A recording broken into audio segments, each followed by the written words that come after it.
सत्य वचन, अमर वचन, जीवित वचन, दिव्य वचन, सत्य वचन, अमर वचन, जीवित वचन।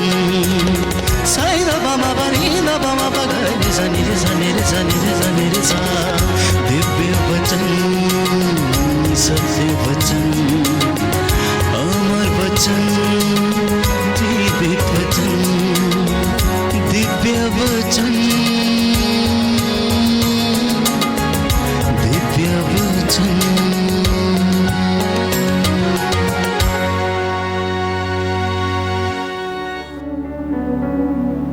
मत्ती का सुसमाचार अध्याय 13 पद संख्या 1 और उससे आगे मैं आपके लिए वचन पढ़ूंगा। मत्ती का सुसमाचार अध्याय 13 पद संख्या 1 और उससे आगे। ईसा किसी दिन घर से निकलकर समुद्र के किनारे जा बैठे।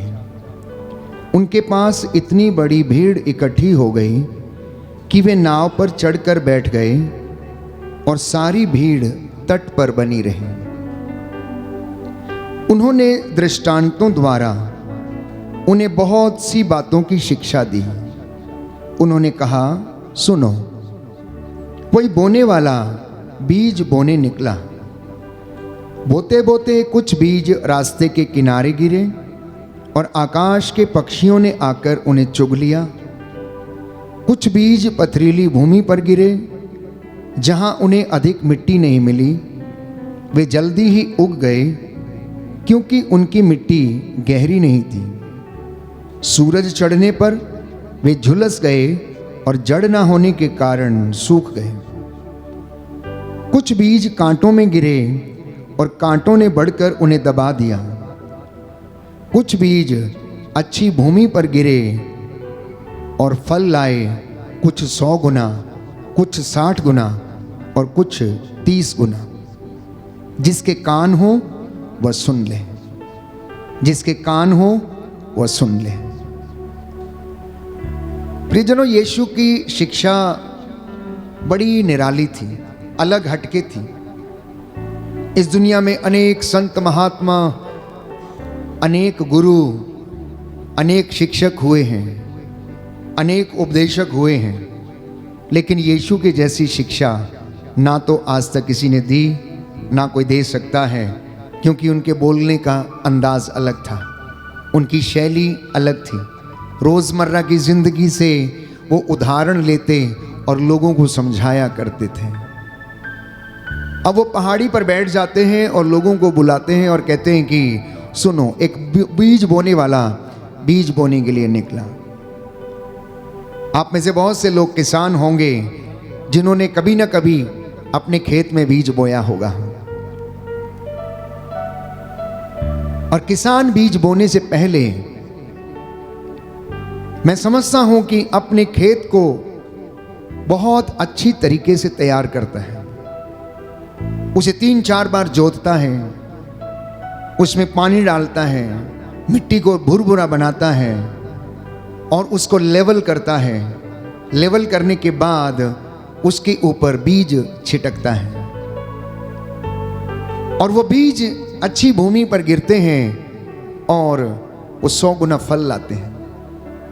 लेकिन इसी के साथ साथ जब वो मेड़ के किनारे से गुजरता है तो कुछ बीज मेड़ के ऊपर भी गिर जाते हैं, जिनको अच्छी मिट्टी नहीं मिलती, और इसलिए प्यारे भाइयों और बहनों, उसमें अंकुर नहीं फूटता। अगर फूटता भी है तो बहुत जल्दी वो झुलस जाता है, क्योंकि उसकी जड़ें गहरी नहीं हैं। और इसी तरीके से प्रभु उन्हें दृष्टांत सुना रहे थे और कहते हैं कि बोते बोते कुछ बीज रास्ते के किनारे गिरे और आकाश के पक्षियों ने आकर उन्हें चुग लिया। और कुछ पथरीली भूमि पर गिरे, जिन्हें अधिक मिट्टी नहीं मिली। वे उग गए, लेकिन गहरी मिट्टी नहीं मिलने के कारण वो जल्दी झुलस गए, क्योंकि सूरज का ताप उन्हें लग गया। उनकी जड़ गहरी नहीं थी, वो सूख गए। कुछ बीज कांटों में गिरे और कांटों ने उन्हें दबा लिया। कुछ बीज अच्छी भूमि पर गिरे और कुछ 60 गुना, 100 गुना, 70 गुना फल लेके आए। अगला वचन यदि आप पढ़ेंगे तो वहां पर इस दृष्टांत का मतलब समझाया गया है, क्योंकि चेले इस बात को समझ नहीं पाए। तो दृष्टांतों का उद्देश्य अगले वचन में लिखा है, पद संख्या 10, ईसा के शिष्यों ने आकर उनसे कहा, आप क्यों लोगों को दृष्टांतों में शिक्षा देते हैं? उन्होंने उत्तर दिया, यह इसलिए कि स्वर्ग राज्य का भेद जानने का वरदान तुम्हें दिया गया है, उन लोगों को नहीं। क्योंकि जिसके पास कुछ है उसी को दिया जाएगा और उसके पास बहुत हो जाएगा, लेकिन जिसके पास कुछ नहीं है उससे वो भी ले लिया जाएगा जो कुछ उसके पास है। इस तरह से हम ये देखते हैं, जानते हैं कि यीशु को दृष्टांतों में शिक्षा देने का उद्देश्य ये था कि ताकि वे लोग उसे सरलता से समझ सके, क्योंकि उसके वचन के ज्ञान जो था चेलों को दिया गया था वो समझ सकते, लेकिन साधारण जनता समझ नहीं पाती थी। इसलिए यीशु मसीह उन्हें रोजमर्रा की जिंदगी में से उदाहरण लेकर समझाते थे। इस दृष्टांत की सुंदर व्याख्या पद संख्या 18 में निहित है। इसको मैं पढ़ता हूं ताकि आप लोग जानिए कि इस दृष्टांत का अर्थ क्या है, फिर उसके बाद हम चर्चा करेंगे। अब तुम लोग बोने वाले का दृष्टांत सुनो। यदि कोई राज्य का वचन सुनता है लेकिन समझता नहीं, तब उसके मन में जो बोया गया है उसे शैतान एक आकर ले जाता है। यह वह है जो रास्ते के किनारे बोया गया है। व्याख्या भी समझाई है कि जो रास्ते के किनारे बीज गिरा उसे क्या करते, पक्षी आकर चुग जाते हैं, ले जाते हैं। तो यीशु उन्हें समझाते हैं कि अब सुनो कि शैतान आकर उस वचन को तुरंत ले जाता, क्योंकि उस व्यक्ति के जीवन की जो मिट्टी है, हृदय रूपी जो मिट्टी है, वो मुलायम नहीं है, वो सॉफ्ट नहीं है, इसलिए वो बीज उसमें गिर नहीं पाता है और जड़ नहीं पकड़ पाता। शैतान उसे आकर ले जाता है जैसे कि पक्षी आकर उसे चुग लेता है। दूसरा, जो पथरीली भूमि में बोया गया है, यह वह है जो वचन सुनते ही प्रसन्नता से ग्रहण करता है, परंतु उसमें जड़ नहीं है और वो थोड़े ही दिन दृढ़ रहता है। वचन के कारण संकट या अत्याचार आ पड़ने पर वह तुरंत विचलित हो जाता है। जो कांटों में बोया गया है, यह वह है जो वचन सुनता है, परंतु संसार की चिंता और धन का मोह वचन को दबा देता है और वह फल नहीं लाता।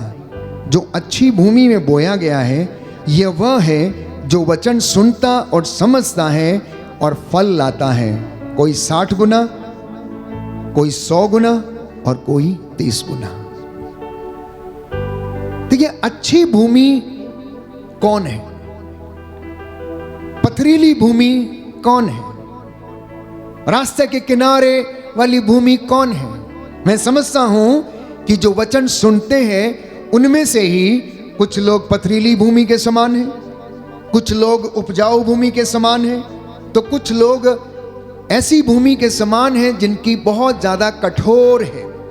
वचन सुनते हैं, प्रसन्नता से ग्रहण करते हैं, लेकिन उसकी जड़ें गहरी नहीं हो पाती हैं। तो मैं आपको बता रहा था कि एक किसान अपने खेत के भूमि को अच्छी तरह से तैयार करता और तब उसमें बीज बोता है और कुछ दिनों के बाद वो देखता है कि उसमें अंकुर फूट निकला है और धीरे धीरे जैसे जैसे समय बीतता जाता है वो पौधा बन जाता है और एक दिन उस पौधे में बाल आती है और वो बहुत सारे दाने प्रोड्यूस करता है। क्या मेरा और आपका जीवन ऐसा है?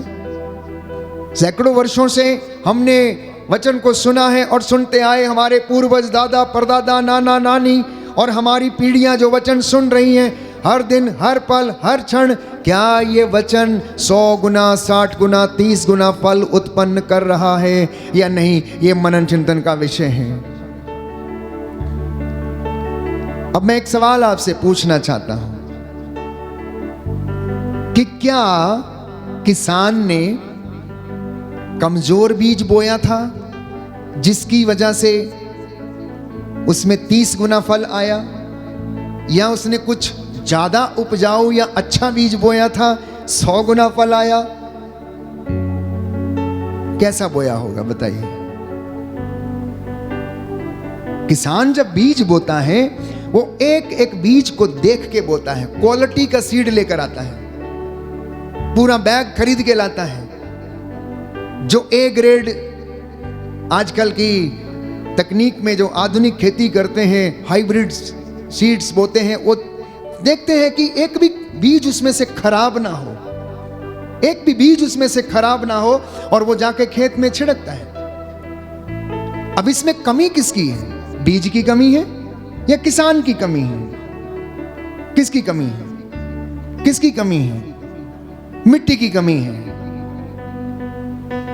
क्योंकि मिट्टी के अंदर दाने को शक्ति सामर्थ्य देने का वो नहीं है, बल नहीं है उसमें। एक बीज को क्या चीज की जरूरत है अंकुर फूटने के लिए?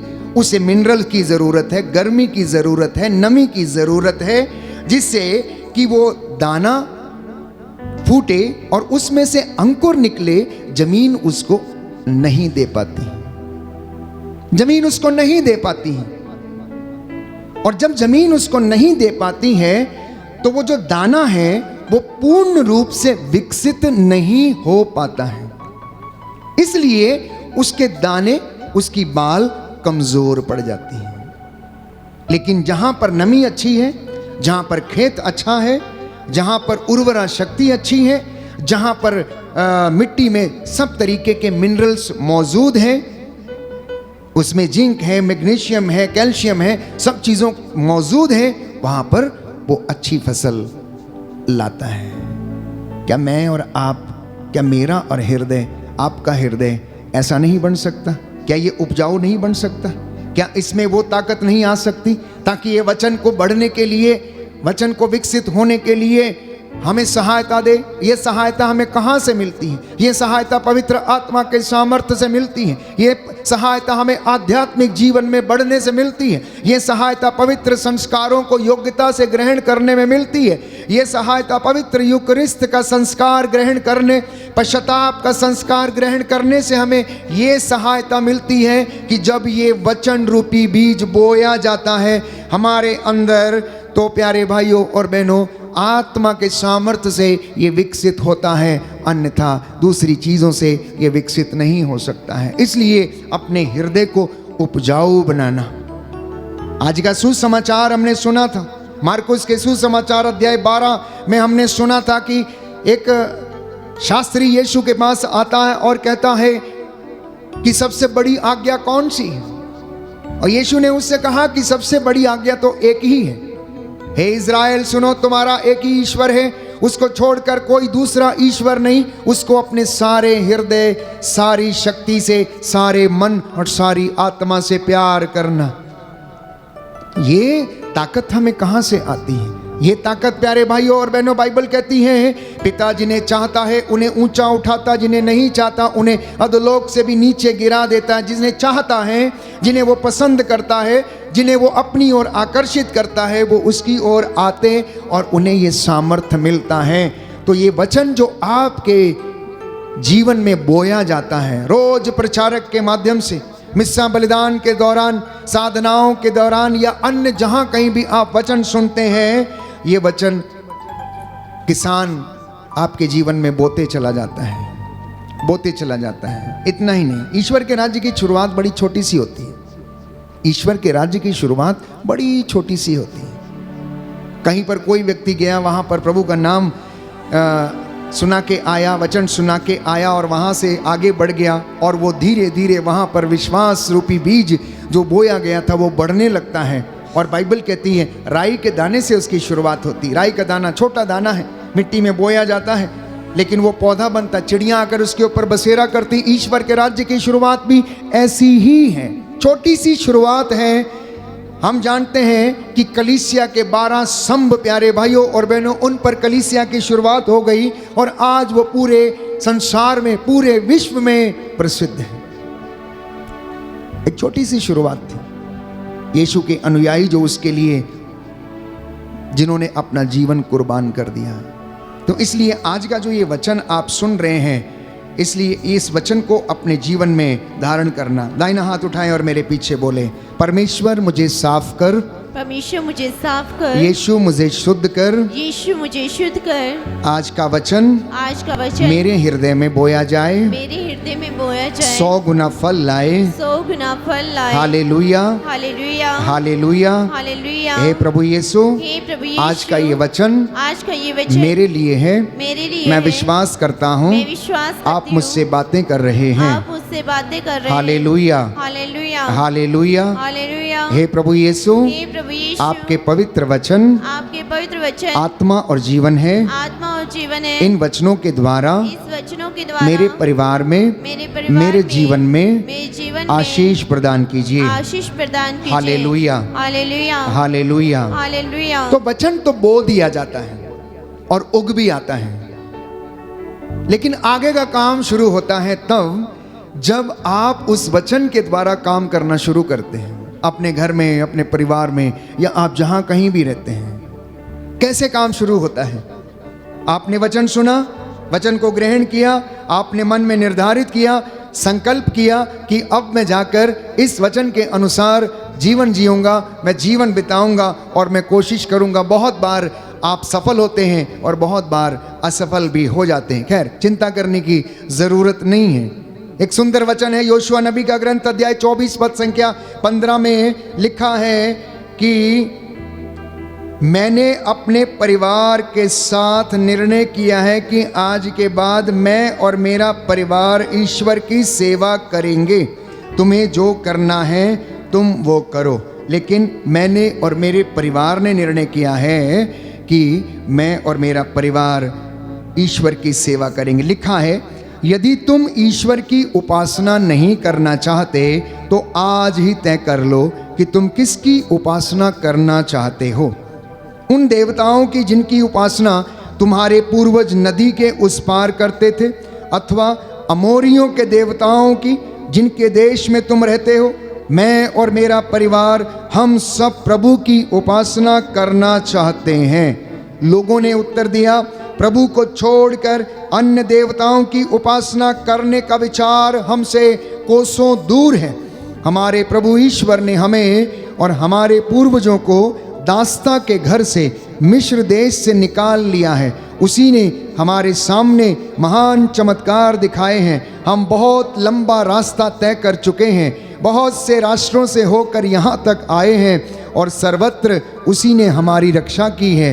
हम भी प्रभु की उपासना करना चाहते हैं क्योंकि वही हमारा ईश्वर है। ये लोगों का उत्तर था जब उन्होंने वचन सुना, जब योशुआ ने उनको वचन सुनाए, जब मूसा ने परमेश्वर की ओर से उनके लिए बोला, जब उन्हें आज्ञाएं समझाई गईं, जब वो लोग जान गए कि इब्राहिम, इसहाक और याकूब का परमेश्वर एकमात्र सच्चा ईश्वर है, जो जीवन देता, चंगा करता है, मफलूसों को बहाल करता है, जिसने ये वादा किया है कि वो उनके आंसुओं को पोंछेगा, मिस्र की गुलामी से उनको छुड़ा कर लाया है, पाप की अधीनता से उन्हें निकाल कर लाया है।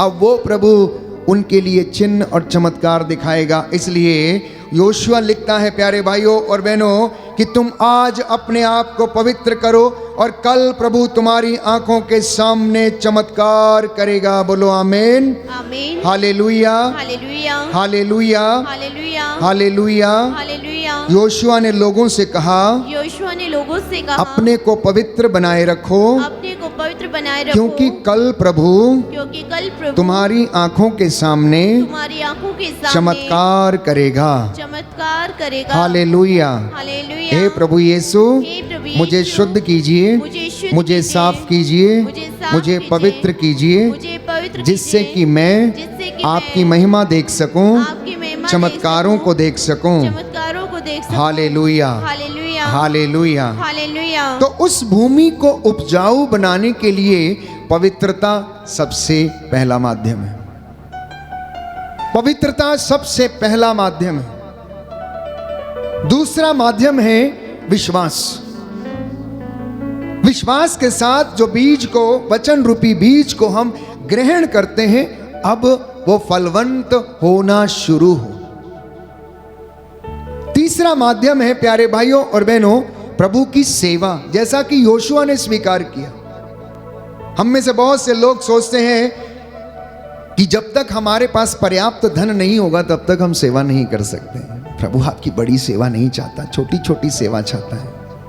वो आपके मनोभावों को देखना चाहता है। विधवा के पास 2 अधेले थे, उसने जाकर प्यारे भाइयों और बहनों मंदिर में वो 2 अधेले डाल दिए और प्रभु ने उनकी प्रशंसा की और चेलों से कहा, देखते हो तुम कि हम मंदिर में कितने लोग चढ़ावे कर रहे हैं, कितने लोग दान डाल रहे हैं। इस विधवा को देखो, इसने 2 अधेले डाले हैं। इसने वो डाला है जो इसके लिए जरूरत थी, जो इसके लिए जरूरत थी, आज की शाम के लिए जो इसके लिए जरूरत थी, इसने सबसे ज्यादा अधिक दान डाला है। तो मैंने कहा चौथा माध्यम प्रभु की सेवा।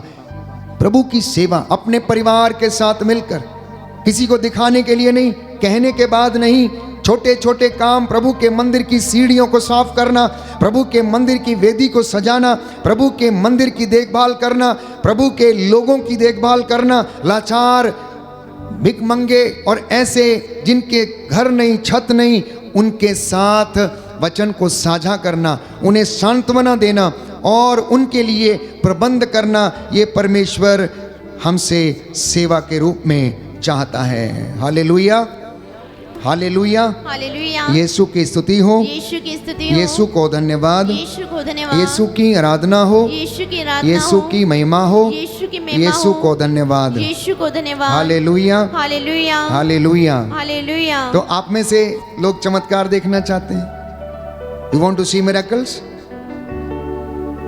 सब लोग चमत्कार देखना चाहते हैं? ये काम आपके घर से शुरू होगा। आप सेवकाई का हिस्सा बन जाइए, आप सेवकाई का हिस्सा बन जाइए। You will see miracles in your life. आप विटनेस करने का हिस्सा बन जाइए, प्रभु का वचन सुनाने का हिस्सा बन जाइए। आप अपनी जिंदगी में चमत्कार देखने लगेंगे। चमत्कार वो मत देखिए जो इधर उधर भीड़ में और मजमे लग के वहां पर होते हैं, वो चमत्कार हैं। प्रभु बहुतों को चंगा करता है, लेकिन आप यदि अपनी जिंदगी में चमत्कार देखना चाहते हैं तो योशुआ ने कहा, योशुआ के ग्रंथ अध्याय 3 पद संख्या 2 में, कि तुम आज अपने आप को पवित्र करो। कहने का मतलब ये है कि तुम आज प्रभु की सेवकाई में शामिल हो जाओ, उसके कामों में शामिल हो जाओ और परमेश्वर कल तुम्हारी आंखों के सामने चमत्कार करेगा। कहने का मतलब है दशमांश में पूरे रहो, प्रार्थना में पूरे रहो, उपवास में पूरे रहो, सेवा में पूरे रहो, क्योंकि धर्मी व्यक्ति से परमेश्वर यही अपेक्षा करता है। और जो व्यक्ति इन बातों का पालन करता है, धर्म के मार्ग पर चलता है, अपने अंगों को अधर्म के साधन नहीं बनने देता, बाइबल कहती है परमेश्वर अपने भक्त के घर में डेरा डालता है, उसके दास की हड्डियों की रक्षा करता है। लिखा है भजन संहिता 91 पद संख्या 10 और उससे आगे, अपने दूतों को आदेश देता है कि जब वो गिरें तो उन्हें अपने हाथों पर उठा लें, ताकि गिरने पर उनके पैरों को पत्थर से चोट न लगे। इतना प्यार करता है अपने भक्तों से, इतना प्यार करता है उस पर श्रद्धा रखने वालों से, वो इतना प्यार करता है जो उसके रास्ते पर चलते हैं। इसलिए प्यारे भाइयों और बहनों, मंदिर में सेवा, गरीबों की सेवा, प्रार्थना दल के सदस्य बनिए, अनाथों की विजिट करिए, सिख की विजिट करिए, बीमारों की विजिट करिए और परमेश्वर आपको ब्लेस करेगा। पड़ोसी का हाल चाल पूछिए, अगर बीमार है उसे सांत्वना दीजिए, जाके यीशु के नाम पर उन्हें ब्लेस कीजिए।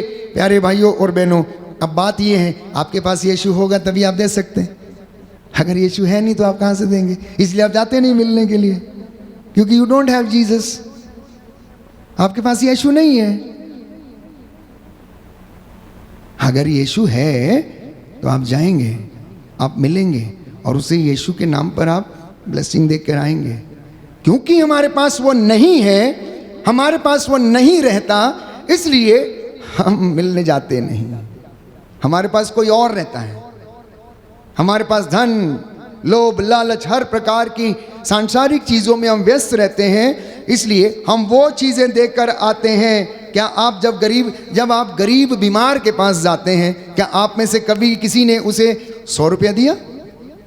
क्या आप में से कभी किसी ने 500 रुपये दिए कि लो भाई दवाई कर लेना? कितने लोग अस्पताल में विजिट करने के लिए जाते हैं, वो बेचारा वहाँ पर आपको चाय भी पिलाता है, बिस्किट भी खिलाता है और आपको वहाँ से भेजता है, लेकिन आप उसको 150 रुपये निकाल के नहीं देते हैं। ये कैसी विजिट है? ये कैसी विजिट है? इतना ही नहीं कि आप भले ही आप लोकधर्मी हैं, आप वहाँ पर गए हैं, आप एक छोटा प्रार्थना भी करके शायद बहुत बार नहीं आते हैं रोगी की शैया के पास। क्यों? क्योंकि हम यीशु को अपने साथ रखते नहीं, लेकर नहीं जाते, बुलाते नहीं, लेकर नहीं जाते हैं। इसलिए हमारी सेवकाई, हमारा कार्य, हमारी भूमि उपजाऊ नहीं बन सकती है। ये छोटे छोटे कामों से परमेश्वर हमें आशीषित करता है। तो लिखा है योहन के सुसमाचार अध्याय 12 पद संख्या 26 में, यदि कोई मेरी सेवा करना चाहे तो वह मेरा अनुसरण करे। मान लीजिए आप में से कुछ मध्यस्थ प्रार्थना दल के सदस्य हैं, कुछ बीईसी ग्रुप के सदस्य हैं, कुछ बीसीसी ग्रुप के सदस्य हैं। अब ये लोग सेवा करना चाहते हैं, कुछ लोग अशर्स हैं या फिर वो छाते उठाकर परम प्रसाद के आगे आगे चलने वाले बनते हैं। कुछ लोगों को पाठ पढ़ने का होता है कि आगे मैंने पाठ पढ़ना है, और ये सोचते हैं कि सेवा कर रहे हैं, लेकिन इनका यीशु के जीवन से कोई लेना देना नहीं है, उनका अनुसरण नहीं करना। तो क्या ये सेवा सच्ची है? ये सेवा सच्ची नहीं है। ये सेवा सच्ची नहीं है, ये दिखावे की सेवा है। इसलिए यीशु ने कहा यदि तुम मेरी सेवा करना चाहते हो तो मेरा अनुसरण करो, क्योंकि जहाँ मैं हूँ वहाँ मेरा सेवक भी होगा, और जो मेरी सेवा करेगा मेरा पिता उसका सम्मान करेगा। बोलो आमीन। आमीन। दाहिना हाथ उठाकर वचन दोहराएंगे, हालेलुया। हालेलुया। यीशु ने कहा योहन का सुसमाचार अध्याय 12 पद संख्या 26, यदि कोई मेरी सेवा करना चाहे तो वह मेरा अनुसरण करे, जहाँ मैं हूँ वहाँ मेरा सेवक भी होगा, जो मेरी सेवा करेगा मेरा पिता उसका सम्मान करेगा।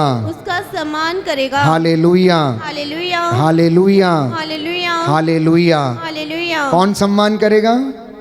कौन सम्मान करेगा? स्वर्गीय पिता। यीशु ने कहा स्वर्गीय पिता सम्मान करेगा। ये आपकी सेवा नॉर्मल सेवा नहीं होगी, एक्स्ट्राऑर्डिनरी सेवा होगी। जब आप उसे मन से, आत्मा, हृदय से, पूरी शक्ति से करते हैं तो पिता प्रसन्न होता है और वो हमें ब्लेस करता और आशीर्वाद प्रदान करता है। और यीशु कहता है कि मेरा पिता तुम्हारा सम्मान करेगा, मेरा पिता तुम्हारा सम्मान करेगा। सेवा, उपासना, आराधना, उसकी हुजूरी में बैठना, उसकी बंदगी करना, उसके साथ थोड़ा समय बिताना, जैसे आप मित्र के साथ बिताते हैं। आप घंटों अपना समय पड़ोसन के साथ दूसरी पड़ोसन की निंदा करने में गुजार देते हैं। मिलता क्या है? सिरदर्द, नेगेटिव स्पिरिट, नकारात्मकता, नेगेटिविटी, वो आप घर में लेकर आते हैं। यहां बैठने से, आराधना में बैठने से, गीत गाने से, भजन गाने से क्या मिलता है? खुशी, आनंद, पॉजिटिव स्पिरिट, संतों और दूतों की मध्यस्थता, मां मरियम की मध्यस्थता, जो आपको आने वाले, भले आपको दिखती नहीं है लेकिन ऐसा नहीं है कि वो है नहीं। अंकुर कैसे फूटता है, पौधा कैसे बढ़ता है, हमको दिखता नहीं है, लेकिन 4-5 दिन के बाद देखते हैं तो इतना बड़ा हो जाता है। वैसे हमारी जिंदगी में आशीर्वाद है, वैसे हमारी जिंदगी में आध्यात्मिक जीवन है। हमें दिखता नहीं है लेकिन हम बढ़ते जा रहे हैं, बढ़ते जा रहे हैं, बढ़ते जा रहे हैं। फादर को देखिए, प्रचारक को देखिए, भक्त को देखिए, लोक धर्मियों को देखिए, जो निरंतर प्रार्थना में, उपवास में रहते हैं, उनको विजन मिलने लगते हैं, प्रार्थना में बढ़ने लगते हैं, परमेश्वर उन्हें ब्लेस करने लगता है। तो आपकी उपासना, आराधना, प्यारे भाइयों और बहनों, ये भी प्रभु की एक सेवा है, ये भी प्रभु की एक सेवा है। एलिया और एलीशा के विषय में आप जानते हैं।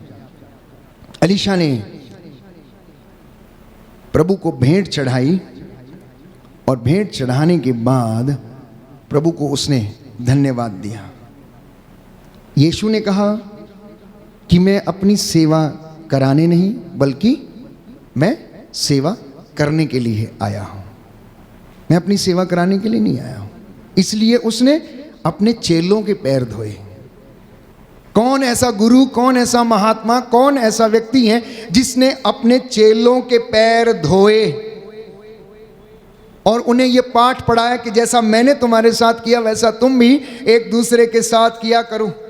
इसलिए यीशु कहता है जो व्यक्ति अपना क्रूस नहीं उठाता वो मेरी सेवा नहीं कर सकता। लूका की अंजील उसकी 14 बाब उसकी 27वीं आयत में हम पढ़ते हैं। लूकस का सुसमाचार उसका 14वां अध्याय 27वीं आयत में कि जो अपना क्रूस ना उठाए वो मेरा सेवक नहीं है। जब तक आत्म त्याग ना करे कोई भी व्यक्ति ईश्वर की सेवा नहीं कर सकता। तो हमें अपनी कुछ इच्छाओं को मारना पड़ेगा, त्याग करना पड़ेगा। जिन्हें हम में बहुत अच्छी लगती उन्हें त्यागना होगा। कुछ ऐसे सुख जो हमको त्यागने पड़ेंगे। उदाहरण के लिए इतवार के दिन आपके मित्रों ने किसी पार्टी का या पिकनिक का आयोजन किया है और आपसे वो, आप जो मसीह हैं, आपसे वो कहते हैं कि आज पिकनिक के लिए जाना और आप तैयार हो जाते हैं और चले जाते हैं, तो आप सच्चे भक्त नहीं हैं। उस दिन अगर कोई व्यक्ति त्याग करता है, नहीं नहीं नहीं नहीं, आज विश्राम का दिन है,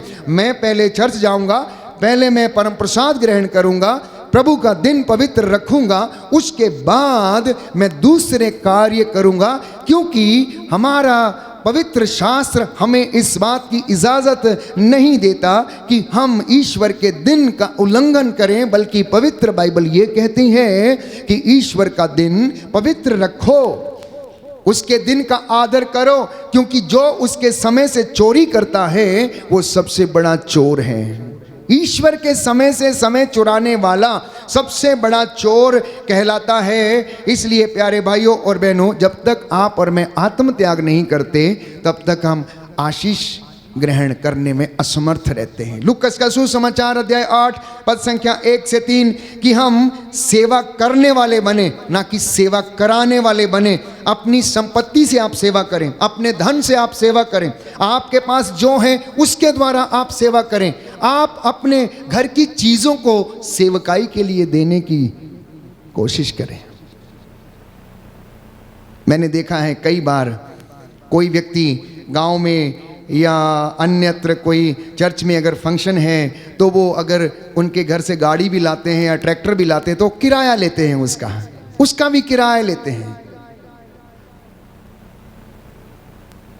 प्यारे भाइयों और बहनों, प्रभु के मंदिर की सेवा के लिए अगर कोई इस तरीके से कार्य करता है और इस तरीके से वो अपने संपत्ति से या धन से सेवा नहीं कर पाता है तो उसको आशीर्वाद नहीं। क्योंकि कभी कभार किसी को ऐसे मौके मिलते हैं जब कि वो प्रभु के कार्यों के लिए, इवेंजलाइजेशन के लिए, उसके पवित्र जुलूस के लिए और उसके पवित्र कामों के लिए अपनी संपत्ति का वो इस्तेमाल करते, चीज़ों का इस्तेमाल करते हैं। सर्व विद योर प्रॉपर्टी, अपने संपत्ति के साथ ईश्वर की सेवा करना और परमेश्वर आपके ऊपर धन की वर्षा करेगा। लिखा है मलाकी के ग्रंथ में, हम पढ़ते हैं मलाकी के ग्रंथ में अध्याय 3 और उससे आगे हम पढ़ते हैं। कहता है तुम इस बात में मुझे परख लो, तुम इस बात में मुझे परख लो।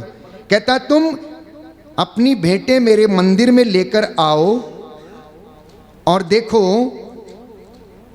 जिससे कि मेरे घर में किसी चीज़ की कमी ना हो।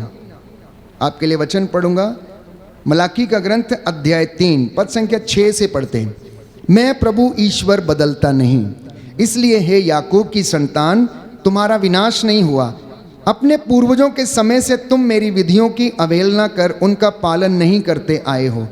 तुम मेरे पास लौट कर आओ तो मैं तुम्हारे पास लौटूंगा। यह विश्वमंडल के प्रभु की वाणी है। तुम पूछोगे हम कैसे लौटें? क्या मनुष्य ईश्वर को ठग सकता है? फिर भी तुम मुझको ठग रहे हो। तुम फिर पूछोगे हम किस प्रकार तुझे ठग रहे हैं? तुम दशमांश और भेंटों में मुझे ठगते हो। तुम पर, हाँ तुम्हारे सारे राष्ट्र पर श्राप लगा है, क्योंकि तुम मुझे धोखा दे रहे हो। तुम पूरा दशमांश और भेंटें मेरे भंडार के पास लाओ, जिससे कि मेरे घर में भोजन रहे। विश्वमंडल का प्रभु ये कहता है, इसमें मुझे परख कर देख लो। मैं अपने बादलों को आज्ञा दूंगा और तुम पर भरपूर वर्षा की आशीष करूंगा। कहता है तुम पर भरपूर वर्षा की आशीष प्रदान करूंगा। मैं तुम्हारे लिए टिड्डियों को भी कड़ी आज्ञा दूंगा कि वे तुम्हारी भूमि की उपज नष्ट नहीं करें, जिससे दाखबारियों की दाखलताएं अच्छे फल देती रहें। विश्वमंडल का प्रभु ये कहता है, सभी राष्ट्र तुमको धन्य कहेंगे, क्योंकि तुम्हारा देश एक मनोहर देश होगा। कहता है तुम इस बात में मुझे परखो, देखो, टेस्ट मी। मैं हमेशा ईमानदार हूं और मैं एक रूप रहता हूं, मैं बदलता नहीं, लेकिन तुम बदल जाते हो। अब तुम ऐसा करो कि तुम अपने भेंटों को मेरे भंडारों में जमा करो और देखो कि मैं अपने बादलों को आदेश दूंगा कि वो तुम पर आशीष की वर्षा करें। कहता है टिड्डियों से कहूंगा इनकी फसल को मत चाटो। ये टिड्डियां क्या हैं? छोटी छोटी बीमारियां, चाहे शरीर की हो, चाहे फसल की हो, चाहे जानवरों की हो। कहता मैं इनसे कहूंगा, नो, गो, गेट लॉस्ट, गो अवे, इनका नुकसान मत करो। कहता मैं ये आदेश दूंगा अपने बादलों को, टिड्डियों से यह कहूंगा कि तुम्हारी फसल चट ना कर जाए। तो चर्च जाने का मतलब सेवा करना नहीं है। केवल चर्च जाने का मतलब सेवा करना नहीं है। आपके अंदर सेवा भाव को जागृत होना अनिवार्य है। आपके अंदर आत्मा बना रहे, आत्मा आपको अगुवाई करता रहे, ये जरूरी है। अपने आप को प्रभु में बनाए रखना ये जरूरी है। अपने आप को आत्मा में बनाए रखना, आत्मा में चलाना ये जरूरी है। और आत्मा द्वारा ईश्वर के भेद को जानना ये जरूरी है।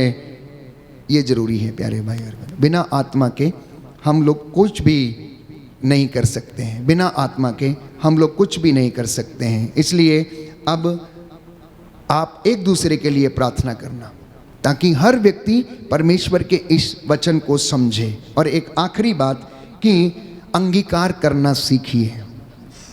अंगीकार का मतलब समझते हैं? कन्फेशन करना।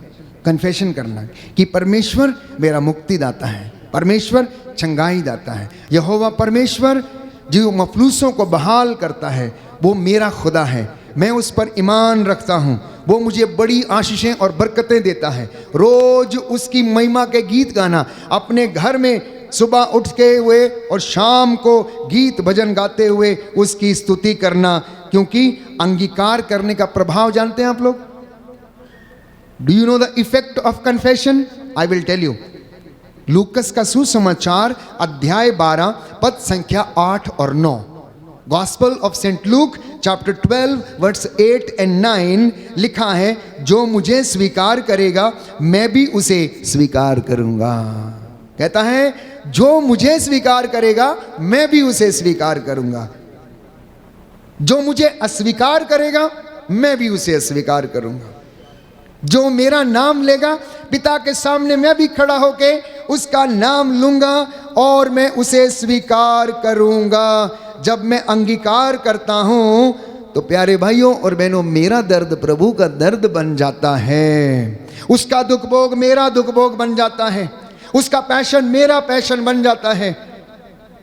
उसका प्रेम मेरे हृदय में उमड़ने लगता है। इसलिए आप इस बात को अवश्य जानने की कोशिश करें कि अंगीकार करने का प्रभाव इतना बड़ा है कि यदि आप परमेश्वर का वचन बोलते, सुनते, सुनाते हैं और उसे अंगीकार करते हैं, यीशु को यदि आप एक्सेप्ट करते हैं अपनी जिंदगी में, तो वो भी आपको पिता के सामने एक्सेप्ट करेगा। हालेलुया, हालेलुया, हालेलुया। हालेलुया। यीशु की स्तुति हो, यीशु की यीशु स्तुति को हो, धन्यवाद, यीशु को यीशु धन्यवाद, की आराधना हो, यीशु की आराधना यीशु हो, की महिमा हो, यीशु की महिमा यीशु हो, को धन्यवाद। यीशु को धन्यवाद। हालेलुया। हालेलुया। अब एक समस्या है कि यदि विश्वास नहीं है और यदि कमजोर है, तब हम उसे प्रोफेस नहीं कर सकते, हम अंगीकार नहीं कर सकते, हम बोल नहीं सकते, हम लोगों को कह नहीं सकते कि हम यीशु के अनुयायी हैं। यीशु कौन है? यदि आपसे पूछा जाए यीशु कौन है, आप क्या बताएंगे? आप क्या बताएंगे? आप क्यों क्रिश्चियन हैं? आप क्या बताएंगे? Why do you follow Jesus? आप क्या बताएंगे? आपके परिवार में प्रार्थना होती है नहीं? आप क्या बताएंगे? आप अपने परिवार में यीशु की सबसे अच्छी इमेज आपको कौन सी लगती है? क्या बताएंगे आप? गॉस्पल में से सबसे अच्छा पैसेज आपको कौन सा लगता है जो आपके परिवार को प्रभावित करता है, आगे बढ़ने के लिए आपको प्रेरणा देता है? कौन सा पैसेज है? कोई एक व्यक्ति बता सकता है? अपनी जिंदगी में कम से कम इस धरोहर को लेते चलिए ताकि कोई आपसे पूछे कि आप यीशु को क्यों मानते हैं, उसके पीछे क्यों चलते हैं, हालेलुया क्यों बोलते हैं, होसाना क्यों बोलते हैं, सुसमाचार क्यों पढ़ते हैं? आप क्या बताएंगे? क्या अंगीकार करेंगे? क्या बोलेंगे? अपना अनुभव लोगों के साथ बांटना। और इसी क्रम में एक दूसरा सवाल, क्या आज तक मैं वास्तव में जीवित प्रभु का अनुभव अपने व्यक्तिगत जीवन में कर पाया हूं या नहीं? यदि मेरा विश्वास कमजोर है तो मैं, प्यारे भाइयों और बहनों, उसको अंगीकार नहीं कर पाऊंगा। तो विश्वास के जरिए आप ईश्वर को खुश कर सकते हैं। विश्वास के जरिए, प्रार्थना के माध्यम से आप उसके कामों को कर सकते हैं। इब्राहिम, इसहाक और याकूब, इन्होंने अपने विश्वास के बलबूते बहुत से काम किए और परमेश्वर ने इब्राहिम के लिए, क्योंकि विश्वास के कारण वो धर्मी ठहरा, तो उसके लिए प्रबंध कर दिया। जिस पर्वत पर इसहाक को बलि चढ़ाने के लिए ले गया था, वहाँ पर उसने मेमने का प्रबंध किया और इब्राहिम ने उस पर्वत का नाम रखा प्रभु का प्रबंध, क्योंकि प्रभु प्रबंध करता। वो आपके लिए भी करेगा। मत्ती का सुसमाचार अध्याय 7 पद संख्या 11 कहता है कि मांगने वालों को पिता आत्मा क्यों नहीं देगा? मांगने वालों को पिता आत्मा क्यों नहीं दे? यदि तुम अपने बच्चों को अच्छी चीजें दे सकते हो तो मांगने वालों को पिता अवश्य आत्मा प्रदान करेगा। इसलिए समय असमय परमेश्वर का वचन सुना करिए और सुनाया करिए। समय असमय प्रभु का वचन सुनाने का कोई विशेष समय नहीं है। एनी टाइम, एनीवेयर यीशु के नाम पर आप उसके वचन को बोल सकते हैं। और इसी क्रम में जब जक्केउस ने यीशु के वचन को सुना, उसका साक्षात्कार उनसे हुआ, तो उसका जीवन बदल गया और आपका भी जीवन बदल जाएगा। क्यों? क्योंकि आप परमेश्वर का वचन सुन रहे हैं और आत्मा, मैं विश्वास करता हूँ, आपकी अगुवाई कर रहा है। अपना दाहिना हाथ उठाएं और मेरे पीछे दोहराएं, हालेलुया, हालेलुया, हालेलुया। हालेलुया। हे प्रभु यीशु, हे प्रभु मैं यीशु, वादा करता हूँ, मैं वादा करती हूँ, अंगीकार करूंगा, अंगीकार करती हूँ, सबके सामने तेरा नाम ऊंचा करूंगा। तेरा नाम ऊंचा करूंगा। हालेलुया, हालेलुया, हालेलुया। हालेलुया। हे प्रभु यीशु, हे प्रभु यीशु, मेरे हाथों को मेरे हाथ थाम लीजिए। मैं तेरे हाथों को जो मेरे लिए छिद गए, मेरे लिए छिद गए, मैं उन्हें स्वीकार करता हूँ, पहचानता हूँ। हालेलुया। मैं अपने परिवार को आपकी सेवा के लिए समर्पित करता हूँ। मैं वादा करता हूँ, मैं पाप से, बुराई से दूर रहूँगा और आपके वचन के मुताबिक चलूँगा, फल उत्पन्न करूँगा। हालेलुया, हालेलुया, हालेलुया, हालेलुया, हालेलुया। हालेलुया।